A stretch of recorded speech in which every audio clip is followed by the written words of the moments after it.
Boker Tov.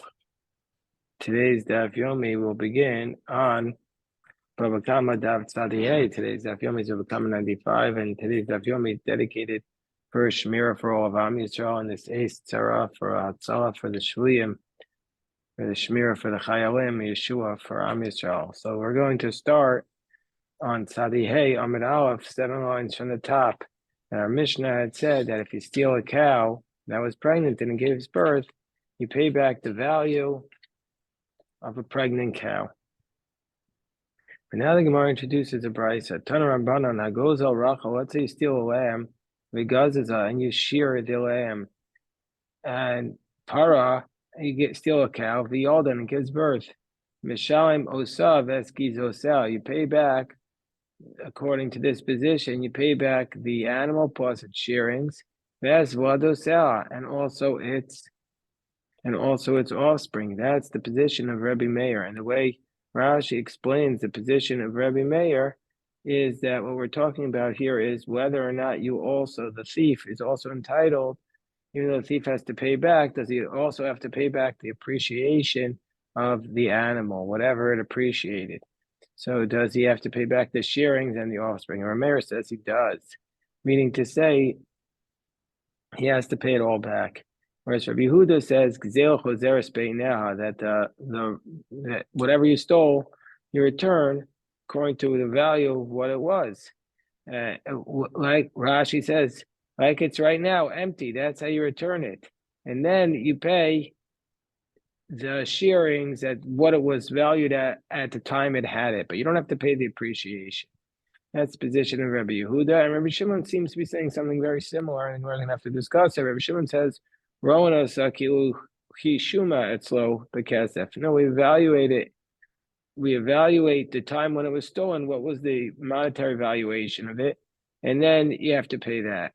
So basically, Rabbi Yehuda and Rabbi Shimon seem similar, and the Gemara is going to discuss what they are. But first, Gemara is going to analyze Rabbi Meir's position. Ibayahu asks the Gemara, "My time of the Rabbi Meir, what's the reasoning for Rabbi Meir? Why does Rabbi Meir say that you pay back the animal plus its appreciation? What's his logic? We're 95a, around 12 lines from the top. Is the reasoning for Rabbi Meir Mishum because Savar Shinoi Bimkomo Omeid? Is because Rabbi Meir's position basically that even though you changed the animal, you changed something to what you stole, you've not acquired it. Shinoi, changing it, does not acquire it, so therefore the change remains in its place. Odilma, or perhaps Ba'alma Shino Kono, or generally speaking, Rabbi Meir would say that Shinoi does acquire. But in this case, the reason why you have to pay back depreciation is Kanasu to Kakanis. We're penalizing the thief. Gamina. And why do we care what Rabbi Meir's logic is? What's his reasoning? Says Gemara, we need to know. Let's say it got worse, not better. So if you want to say it got worse, then if you say that the change, Rabbi Meir says the change does not acquire it, then you could just return it just the way it is. But if you're going to say that change you do acquire it, it's just in this case you penalize them and make the appreciation.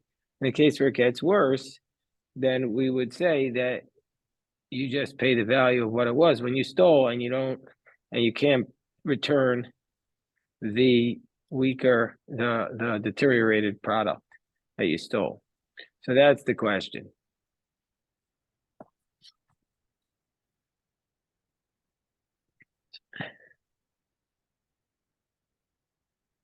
So the Gemara says, how are we going to answer this question? Tashma, let's bring up Brisa. Gazel behema. So the Gemara is citing,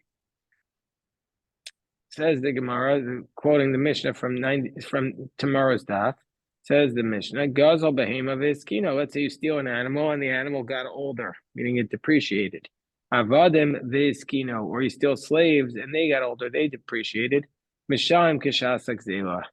Then you pay according to the time of what they were worth when they were stolen.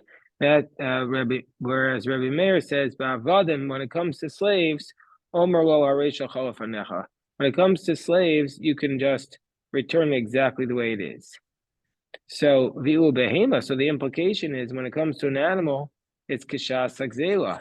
Now you're paying the animal what it was when you stole it, and so therefore vi'i sakadai savar rameir shinoi bimkomo omed. If rameir is via the position that had a change, you do not acquire it. Then afil behema nami. Then also the animal you should be able to return exactly like it is now. So it must be that we learn from here. Alav Shema Meinam. It must be we learn from here. Kasavar Rabbi Meir Shinoi Kona. That you make the change, then that Shinoi is Kona, and that's why the animal you're paying it at the time that you stole it.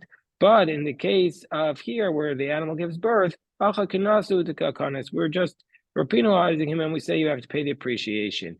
When it comes to slaves, the reason why you could return as is because slaves are like real estate. And since slaves are like real estate, there it's not capable of being stolen. So that's what Rashi says. Because slaves are like real estate, and that you can return, and so that can't be stolen. But by animals, it seems to be the implication that Rabbi Meir is of the position that the shinoi is that Rabbi Meir is saying shinoi is kona, and here and in the case over here it's a kanas. But in the case of the animal, it gets worse. Then you just can return the animal the way it is. So the Gemara says, Amri, no, that's not a good proof. It's possible to read it as Rabbi Meir with Devrim the Bava Kamma. It's possible that Rabbi Meir says shinoi is not kona, and he's saying that, but he's saying this according to the position of the rabbis. He's saying, according to me, shinoi eno kona. I say my logic is shinoi does not acquire it, and so therefore you can return the animal exactly as it is. Afilu behema nami. You can return the animal. Shinoi kona. But according to you, you say the shinoi is kona.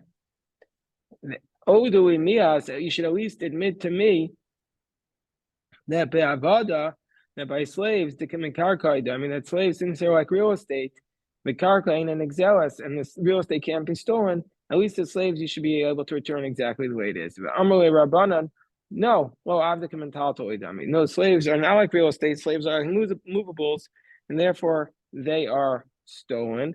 And so, since they are stolen, we're going to say that the shinoi is koneh, and so therefore you have to pay back the value of what they were at the time that you stole it. Tashma. So again, we're trying to prove, does Rabbi Meir say shinoi bimkomo omed, that the shinoi does not acquire something, or is he just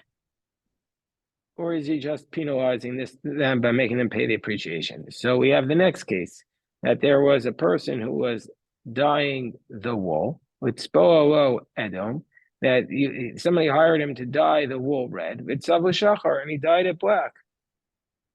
Shachar with savu adam, or it's the reverse. He hired him to dye it black, and he dyed it red. Rabbi Meir says, no silo demate smaro.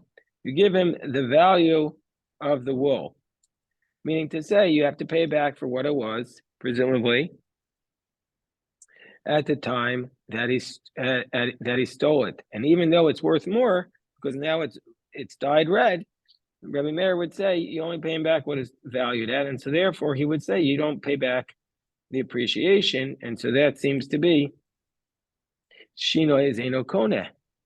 So Demei Tzmaro and Vishev Cholo, you give him back just the value of the wool, but not the appreciation. If you say Rameir says that the Shinoi is not acquiring it, Demei Tzmaro Vishev Cholo, he should have to give him back the value of the wool and the appreciation. So it must be that we see from here, Alav Shemamina Kasavar, must be that Rabbi Meir is of the position Shinoi Kona, and in general, Rabbi Meir is of the position that the Shinoi is that if you make a change to the item, you're acquiring it, and why then do you have to give him the appreciation in the case of the wool on the lamb where he has the wool? There you stole it, so you intentionally stole it. And here in this case, in our Mishnah, we're penalizing him. And so there in the Brisa that we said above, we're penalizing him. But in the case, and by the case where he stole the lamb or the cow and it gave birth, but in the case of the dying, he's not a robber. He's not a sinner. He just messed up. He's a worker who messed up. So therefore, we don't make him pay the back depreciation. We just make him pay back the value of what it was when he took it. And so therefore, we're going to say in that case, Rabbi Meir says Shinoi is Kona. In that case, Rabbi Meir says Shinoi is Kona, and there's just no penalty. But in the other case, Rabbi Meir says we are going to penalize him, even though it was Kona. Yikida Amri, alternative version of this discussion, Haloi Bailan, that this was not a question. We never had this question of whether or not Rabbi Meir says it's a Kenas or it is, or if he says Shinoi Bimkomu Omed. Rav, the reason why we don't have this question because Rav reversed the positions. Vitani, and Rav taught it as follows: Gazal Parav is Kina, that if somebody steals a cow and it got old, or Avadim Vizkino, or slaves and they got old, then under those circumstances, Mishalim Kishas Akzela. The Rabbi Meir says that if you steal a cow and got old, or a slave and it gets old, you pay about what it was worth at the time that you stole it. We see from here that Shinoi is Kona according to Rabbi Meir. But the Chamim say that Davadim, if it's slaves, Omer lo areisha chalafanecha.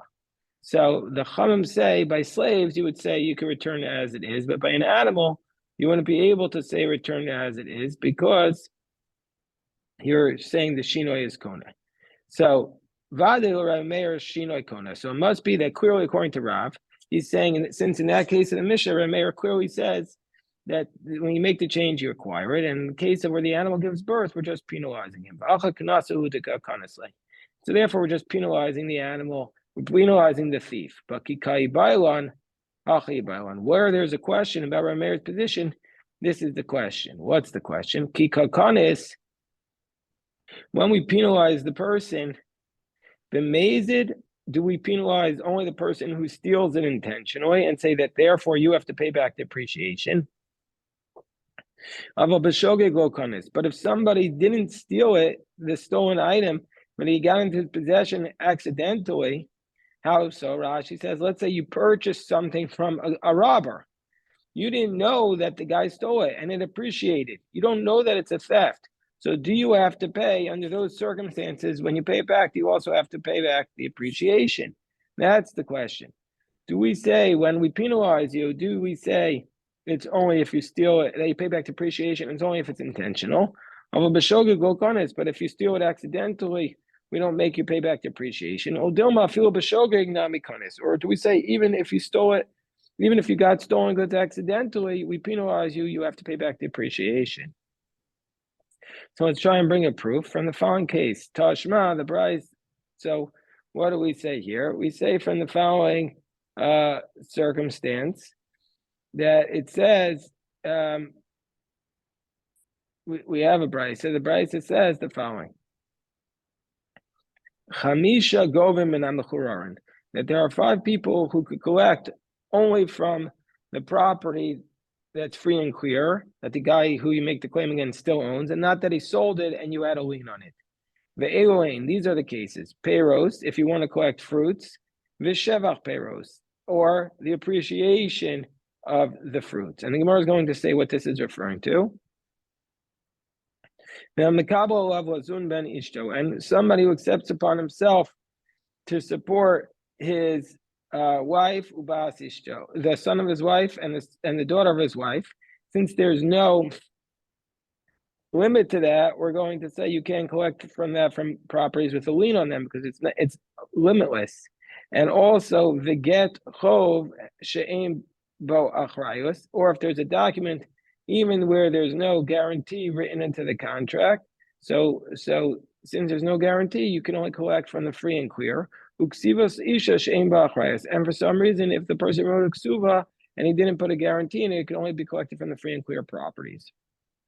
Now, this idea that if you wrote a note and you didn't guarantee it, there is a question: is that going to be considered like it's obviously a mistaken contract? Because who would give him money, lend money, and not secure it? So but still, we're saying here you can only collect it from free and clear and not from the lien properties. So man shamasle de amar achrayas lavtoso. For who's the one who says that this is not considered to be a mistake by the scribe? That's Rabbi Meir. So therefore we've attributed this brisa to Rabbi Meir.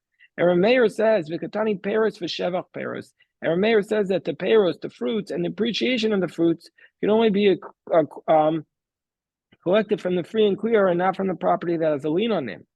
Now, hechidami. Now, what's the scenario?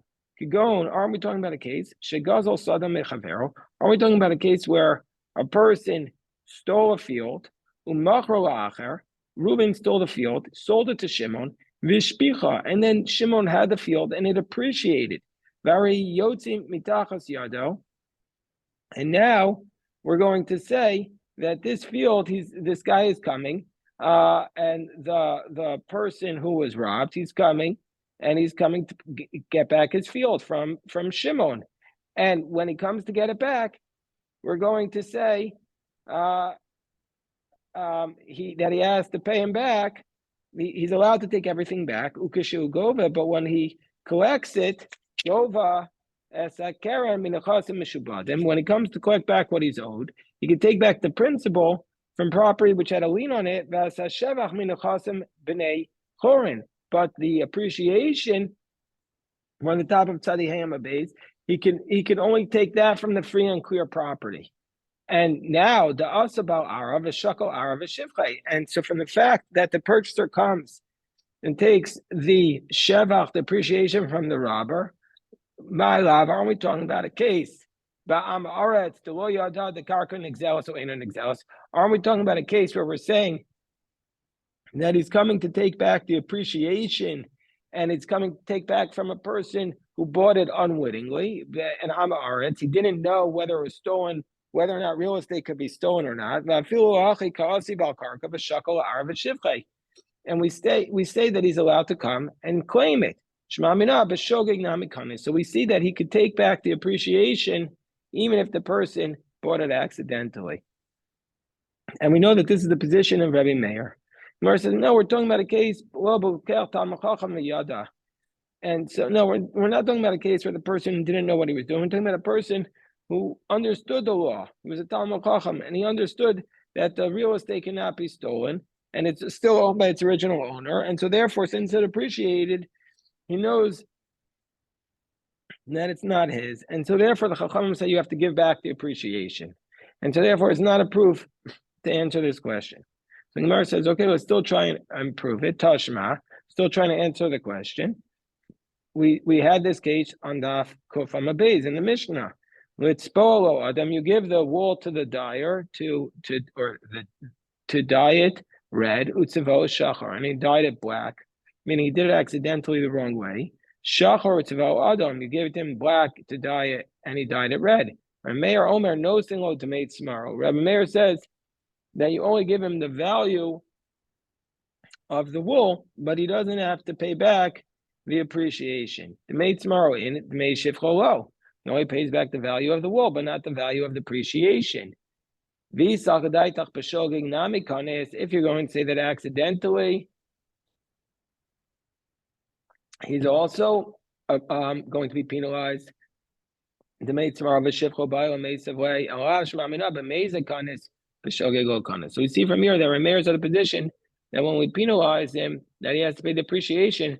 That's only if he got into his possession intentionally. But if he got the stolen object unwittingly, we do not penalize him that he has to pay the appreciation. Okay, so now the Gemara goes back to look at this dispute in the Brisa. Rameir had said that if you steal the lamb and then it grows wool, and if you steal the cow when it gives birth, you have to pay back the lamb with the wool that it grew, with the cow that it gave birth to. And we said that it's because we're penalizing the person, even though he said that Shinoi is Koneh, even though he says a change, you've acquired it, but we're penalizing. But Rabbi Yehuda and Rabbi Shimon say back, no, you pay back the value of what it was valued at the time that you stole it. Rabbi Yehuda says Gezel Choseres Beinah. Rabbi Shimon says Rona Sakilu Shuma Etzlo B'Kesef. Rabbi Yehuda says the theft goes back at the value it was when you took it. Rabbi Shimon says we look at its valuation and you pay that money. So my benayel, they seem to be saying the exact same thing. So it says Rav Zvid b'shevach shal gabe gezela kamiflagi. So the argument between them is there's a distinction where we're talking about the shevach, the appreciation, where appreciated by the thief, but he didn't remove it yet. Meaning to say he stole it while it was not pregnant, and it became pregnant, but it's still pregnant. Or he stole it when it was without wool, and now it's full with wool. So we're talking about the shevach that's still on it. It hasn't been removed. Rabbi Yehuda Savar, because Rabbi Yehuda says, he says that it belongs to the Nigzal Have. Rabbi Yehuda says the appreciation, since it's still on it, you return it exactly the way it is, and so therefore it belongs to the person who was robbed. Whereas Rabbi Shimon suffered the Goslin Havi. No, we evaluated what it was worth when you took it, and so therefore it belongs to the robber. Rav Papa says no. The Kuliyama Shevach Agabe Gezela the Goslin Havi. Rav Papa says everybody says that the appreciation, even Rabbi Shimon would say the appreciation that's on the animal still, that belongs to the robber. Vahacha, everybody would say that. Excuse me. Even Rabbi Yehuda would say that the appreciation on the theft belongs to the Gazlan.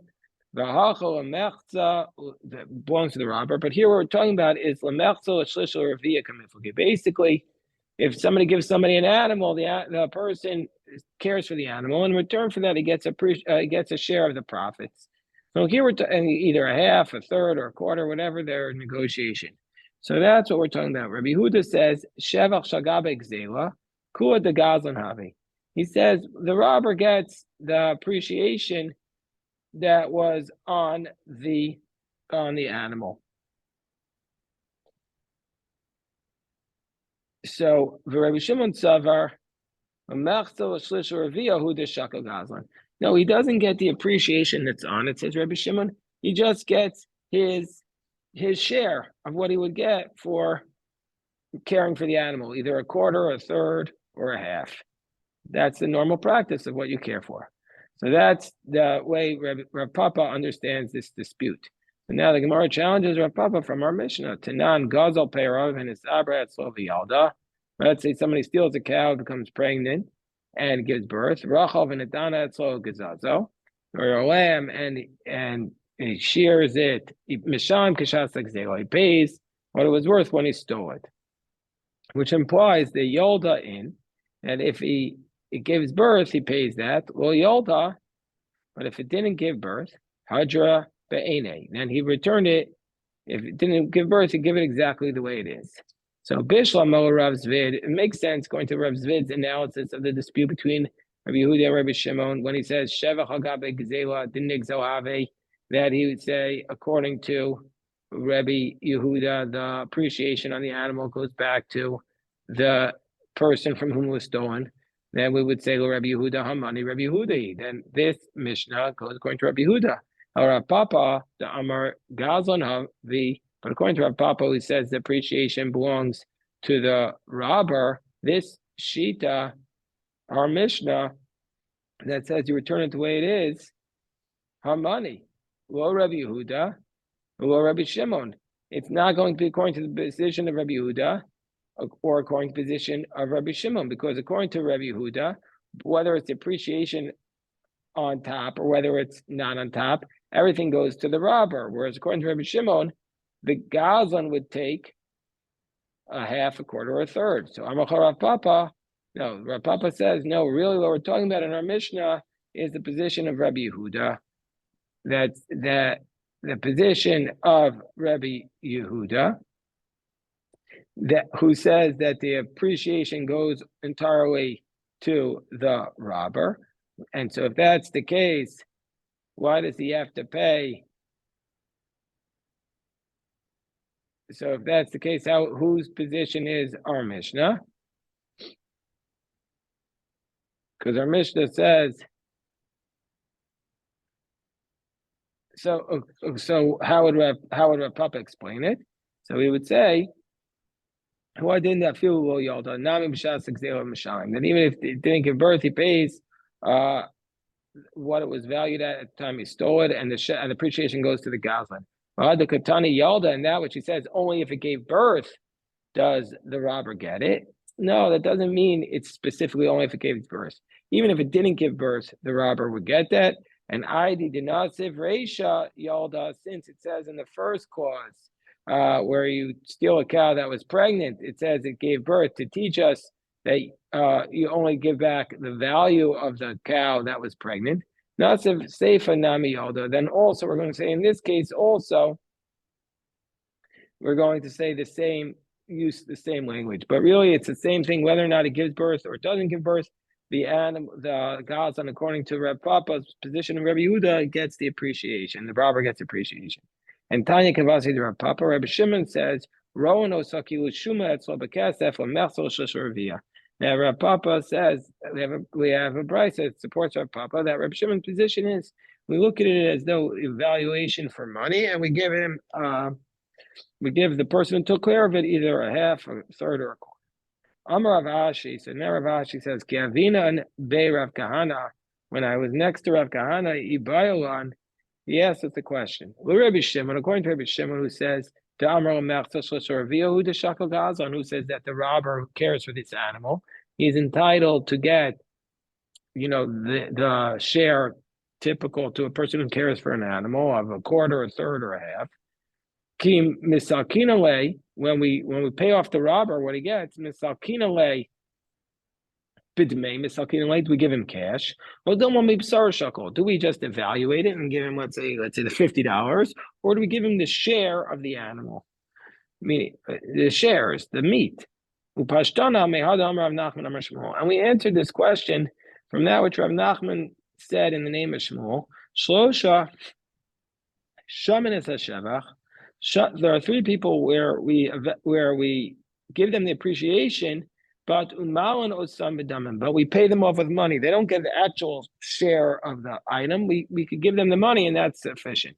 And who are these? Bechor Lapashat, that the firstborn, if he wants to pay off his brother, meaning to say that once you divide the estate, when the father dies, the firstborn gets a double portion. But if afterwards, before they actually divide it, the properties appreciate, so at the division, the firstborn takes double share, but he has to give back to the non-firstborn the appreciation, because he doesn't get a double share of the appreciation. So here, he doesn't have to give him the share of the land, he could just give him the cash. And so therefore he could buy him off with money. And the non-firstborn can't say, no, I want the land and not the cash.